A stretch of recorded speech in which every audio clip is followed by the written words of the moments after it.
बावरियों के बारे में बात शुरू करने से पहले मैं आपको बता दूं, इन्हें आपराधिक जनजाति भी कहा जाता है। हाँ। एक घर में लूटपाट करने जाते हैं बुलंदशहर में, सीमाओं पे जो बनाया जाता है, वहाँ एक महिला की हत्या करते हैं, एक व्यक्ति को घायल कर देते हैं बुरी तरह से, और जब उस परिवार का एक पालतू कुत्ता इनके ऊपर भौंकता है तो उसकी आंख चाकू से निकाल लेते हैं। एक ऐसा गिरोह जो यदि आपकी दहलीज को एक बार पार कर ले तो आपका लुटना निश्चित ही तय है।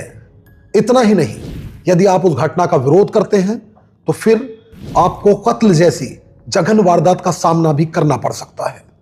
नमस्कार दोस्तों, साजिद सैफी हूं मैं, और आज हम अपने क्राइम एपिसोड में, पॉडकास्ट में बात कर रहे हैं बावरिया गिरोह की।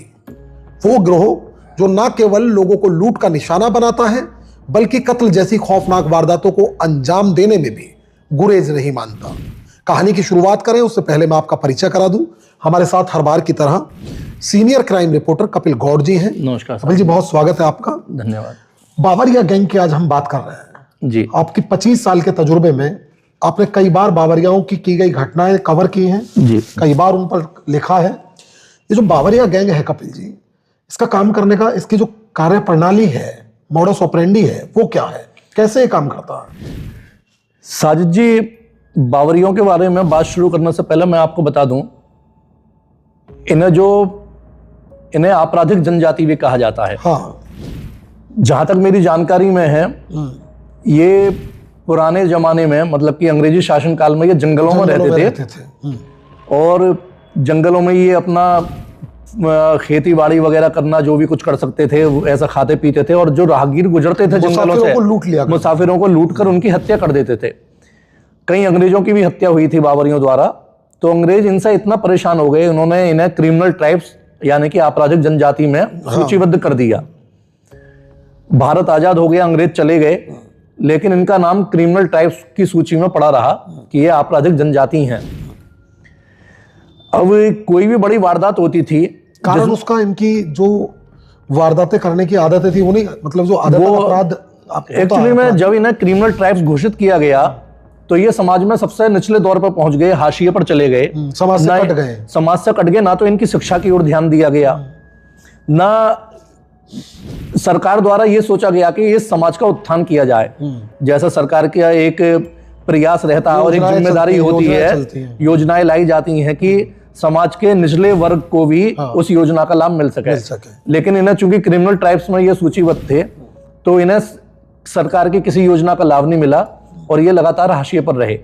दूसरा, क्रिमिनल ट्राइब्स में सूचीबद्ध होने के कारण इनकी भी मानसिकता ये हो गई कि हम आपराधिक प्रवृत्ति के हैं, हमारा काम ही अपराधों को अंजाम देना है। तो इनका काम ये होता था, ये आगरा से सटा हुआ राजस्थान का भरतपुर एक क्षेत्र पड़ता है, ये मूलतः वहां के रहने वाले होते थे बावरिया, और ये वहीं से जगह जगह ये अपने गुट बनाकर निकलते थे और राजस्थान से सटे हुए क्षेत्रों में, यूपी में, दिल्ली में, हरियाणा में, जहां आसपास जा सकते थे, मध्य प्रदेश में, ये वहां जाकर आपराधिक वारदातों को अंजाम देते हैं। तो ये शुरू से ही कई सालों से, दशकों से यही चीज करते आ रहे थे। तो मैंने करीब अपने 25 साल के कैरियर में जितने भी ज्यादातर वारदातों को देखा बावरियों द्वारा, इनके द्वारा मोस्टली लूटपाट के साथ साथ परिजनों से मारपीट करना और यहाँ तक कि हत्या को अंजाम देना, ये इनका मुख्य काम रहता था। मैं आपको नगर कोतवाली की एक घटना बताता हूँ। करीब इस घटना को 2 दशक हो गए कि बावरिया एक शहरी के, मतलब कि किनारे पर, शहरी जो बाहरी हिस्से होते हैं, उसमें एक घर में लूटपाट करने जाते हैं बुलंदशहर में, सीमाओं पे जो बनाया जाता है। वहां एक महिला की हत्या करते हैं, एक व्यक्ति को घायल कर देते हैं बुरी तरह से, और जब उस परिवार का एक पालतू कुत्ता इनके ऊपर भौंकता है तो उसकी आंख चाकू से निकाल लेते हैं। तो ये चीज जब अगले दिन घटना का, मतलब कि पुलिस पहुंची मौके पर, तो कुत्ता घायल अवस्था में मिला। तो ये इतने क्रूर होते थे। तो ऐसी एक नहीं अनगिनत घटनाएं हैं। डिवाई, अहमदगढ़, ये जो जिले के बाहरी इलाके या शहरी क्षेत्र के बाहरी क्षेत्र, ये गांवों के बाहर निवास, ये उन्हीं लोगों को ज्यादातर निशाना बनाते हैं जहां ये अपने एक वाहन में चलते थे। छोटा वाहन, बड़ा ऐसा होता था टाटा 407 या उससे छोटा वाहन, उसके अंदर ही इनके हथियार, ईंट पत्थर, इस टाइप से जो पुलिस की नजर में हथियार नहीं होते थे, राख वगैरह ये सब लेकर चलते थे। कोई पीछा करता था तो उस पर ईंट पत्थर मारना, राख फेंकना, मिट्टी फेंकना, ये चीजें करते थे ताकि कोई इनका पीछा ना कर पाए।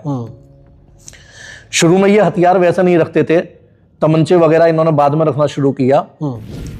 अच्छा, बावरिया की एक खास बात होता है, ये अंधेरी काली रातों में, रात दो तरीके की होती हैं, एक तो चांदनी रातें जिसमें उजाला रहता है, एक सियाह रात, काली रातें। तो ये काली रातों में वारदातों को अंजाम देते थे।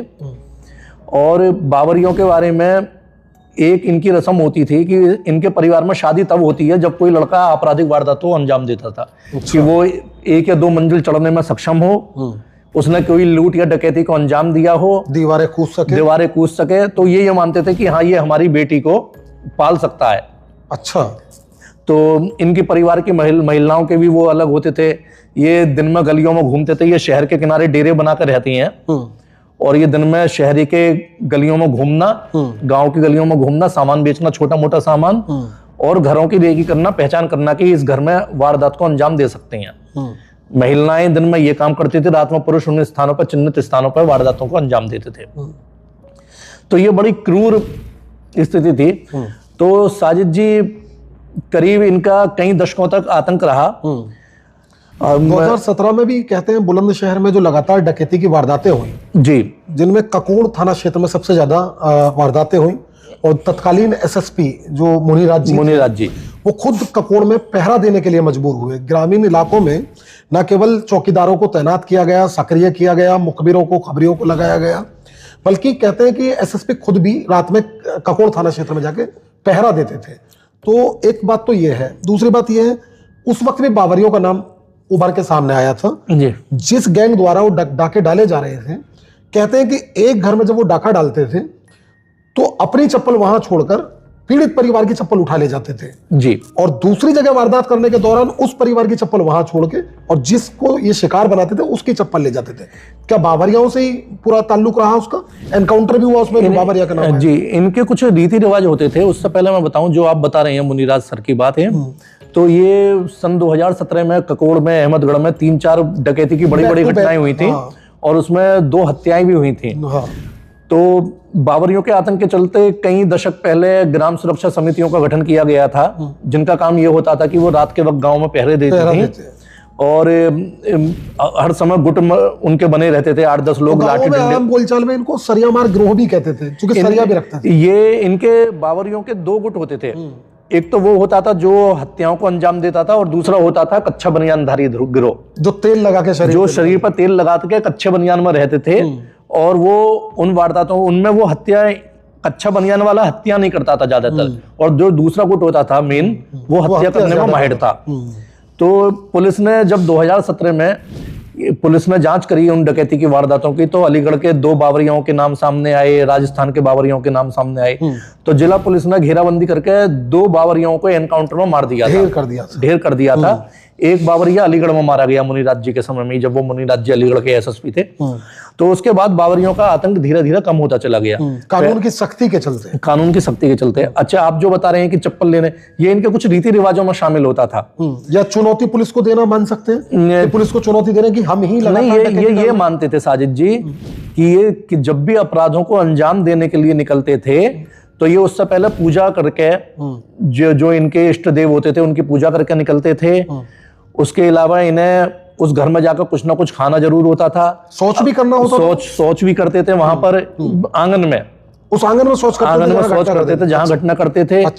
और इनमें 1 या 2 सदस्य ऐसे रहते थे कि अगर उस परिवार में कोई लड़की है तो उसके साथ रेप की घटना को अंजाम देते थे। तो ये इनकी समाज में, मतलब कि हत्या के साथ साथ रेप भी जब शामिल हो गया, और जब पुलिस ने देखा कि ये एक समाज के लिए नासूर बन गई हैं, तो पुलिस ने भी इनकी टिट फॉर टैट वाली वो नीति शुरू करी, इन्हें भी मारना शुरू किया। तो पुलिस की सख्ती का आलम ये रहा कि पिछले 10 साल में 50 से अधिक बावरिया एनकाउंटरों में ढेर हुए, जो बुरी तरह से आपराधिक मानसिकता के थे। आपको ध्यान होगा 2016 में बुलंदशहर में हाईवे पर गैंगरेप की वारदात हुई थी। एक नाबालिग बच्ची और उसकी मां के साथ गैंगरेप हुआ था। उसमें बावरिया, सलीम बावरिया का नाम सामने आया की कहानी तो पूरा देश जानता। तो उस दौरान पुलिस ने बावरियों पर शिकंजा कसना शुरू किया। 2016 में हुई, 2016 में हुई थी। तो पुलिस ने को 38 ठिकाने ऐसे मिले यूपी में, राजस्थान में, हरियाणा में, दिल्ली में, जो बावरिया के 38 ठिकाने थे, कैंप बनाए हुए थे, जो ये कैंप बनाए हुए थे। पुलिस ने इस कैंपों में घुस घुस के आपराधिक प्रवृत्ति के लोगों को पकड़ा। तो 2016 की उस घटना के बाद बावरियों पर कैड़ा करके शिकंजा कसा गया। तो इसके बाद अब बावरियों का आतंक कम हुआ है, वजूद जो है अब वो उनका हाँ। इसके अलावा पुलिस ने ये प्रयास करे कि जो बावरियों के बच्चे हैं और उन्हें सरकार की नीतियों का लाभ दिलाया जाए, तो इन्हें रहने के ठिकाने भी मिलने लगे और इन्हें एक समाज में मान्यता भी मिलने लगी। तो अब ये आप देख रहे होंगे कल्याणकारी जो योजना, कल्याणकारी योजनाएं तक जाने लगी। अब बावरियों की जो इनकी आपराधिक मानसिकता है वो धीरे धीरे कम होती जा रही है। इसी कारण है कि अब आप यूपी में यदा कदाई सुनते होंगे कि बावरिये ने बड़ी घटना को अंजाम दे दिया। पुरानी एक घटना मुझे पुरानी याद आई, इलाहाबाद में एक घटना इसी प्रकार से सामने आई थी और कहते हैं कि बावरियों ने की थी। उसमें माँ और बच्ची के साथ घर में रेप की वारदात, सामूहिक दुष्कर्म की वारदात की गई और सामूहिक हत्याकांड को अंजाम दिया गया था। हालांकि आज अगर बात करते हैं हम, तो आज की स्थिति बावरियों को लेकर आप आज क्या सोचते हैं एज ए क्राइम रिपोर्टर?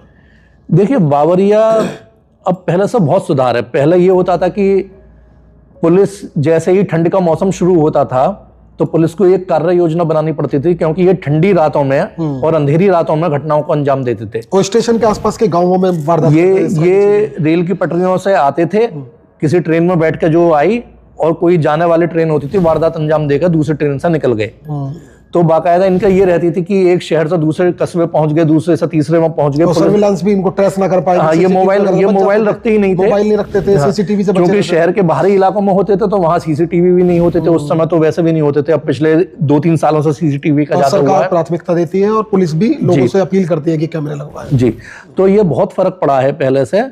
और अब इनकी बावरियों की संख्या में भी कमी आई है, अपराधों की में, और पुलिस की नीतियों का और सरकार की नीतियों का इन्हें लाभ भी मिल रहा है। तो दोस्तों, कपिल जी थे हमारे साथ जो बावरिया गिरोह को लेकर आपसे ऐसी कुछ जानकारियां साझा कर रहे थे जिन जानकारियों के बारे में शायद आपको जानकारी ना हो। आप इस कहानी को लेकर क्या सुझाव देना चाहते हैं वो आप कमेंट बॉक्स में लिख सकते हैं। यदि आप चाहते हैं कि हम कोई और आपराधिक कहानी आपके बीच लेकर हाजिर हो तो वो भी आप कमेंट करके जरूर बताएं। कपिल जी बहुत धन्यवाद। धन्यवाद साजिद जी, नमस्कार।